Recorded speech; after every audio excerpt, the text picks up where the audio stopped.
ಭಾರತವನ್ನು ಕೆಣಕಿ ಈಗ ಪತನಗುಡ್ತಾ ಇದೆ ಪಾಕಿಸ್ತಾನ. ಏನಿಲ್ಲ, ಪತನಗುಟ್ಲಿ ಏನಾದರೂ ಆಗಲಿ. ನೋಡಿ, ಪಾಕಿಸ್ತಾನಕ್ಕೆ ಇವಾಗ ಪೆಟ್ರೋಲ್ ಡೀಸೆಲ್ಗೂ ಬರ ಅಂತೆ. ನಾವು ಪ್ರತಿದಿನ ನಮ್ಮ ಚರ್ಚೆಯಲ್ಲಿ ಹೇಳ್ತಾ ಇದ್ವಿ, ಎಷ್ಟು ದಿನ ಅಂತ ಅವ್ರ ಹತ್ರ ಫ್ಯೂಯಲ್ ಇದೆ ಅಂತ. 2 ದಿನ ಇಸ್ಲಾಮಾಬಾದ್ನ ಪೆಟ್ರೋಲ್ ಬಂಕ್ಗಳು ಕ್ಲೋಸ್ ಅಂತೆ.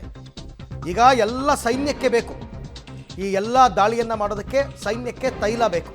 ಹಾಗಾಗಿ ಈಗ ಸಿವಿಲಿಯನ್ಸ್ಗೆ ಪೆಟ್ರೋಲ್ ಡೀಸೆಲ್ ಸಿಗ್ತಾ ಇಲ್ಲ. 2 ದಿನ ಇಸ್ಲಾಮಾಬಾದ್ನ ಪೆಟ್ರೋಲ್ ಬಂಕ್ಗಳನ್ನು ಕ್ಲೋಸ್ ಮಾಡಿದ್ದಾರೆ.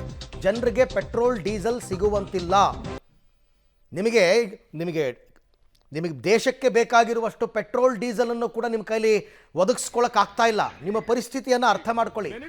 ಮತ್ತೆ ಯಾಕೆ ಕೆಣಕ್ತಾ ಇದ್ದೀರಾ ಮೇಲಿಂದ ಮೇಲೆ? ನಿಮಗೇನಾದರೂ ಬೇರೆ ದೇಶಗಳಿಂದ ತೈಲ ಸಪ್ಲೈ ಆದರೆ ಅದನ್ನು ನಾವು ತಡಿತೀವಿ. ಕರಾಚಿ ಬಂದರಿಗೆ ಬರೋದಕ್ಕೆ ಬಿಡಲ್ಲ. INS ವಿಕ್ರಾಂತ್ ರೆಡಿಯಾಗಿದೆ ಅದಕ್ಕೋಸ್ಕರ.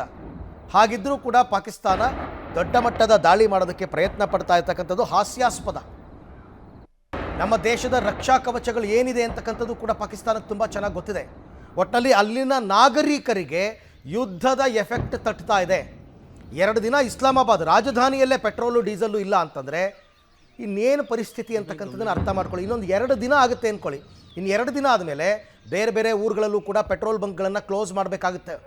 ಅದು ರಾವಲ್ಪಿಂಡಿ ಆಗಿರ್ಬೋದು, ಪೇಶಾವರ್ ಆಗಿರ್ಬೋದು, ಮುಲ್ತಾನ್ ಆಗಿರ್ಬೋದು, ಅಥವಾ ಬೇರೆ ಬೇರೆ ಊರುಗಳು, ಎಲ್ಲ ಪ್ರಮುಖ ಪಟ್ಟಣಗಳಲ್ಲೂ ಕೂಡ ಪೆಟ್ರೋಲ್ ಡೀಸೆಲ್ಗೆ ಬರ ಶುರುವಾಗುತ್ತೆ ಮುಂದಿನ ದಿನಗಳಲ್ಲಿ.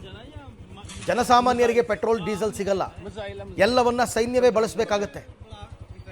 ಸೊ ಹಾಗಾಗಿ ನಾನು ಹೇಳ್ತಾ ಇರ್ತಕ್ಕಂಥದ್ದು ಇದು ಯುದ್ಧದ ಸನ್ನಿವೇಶ.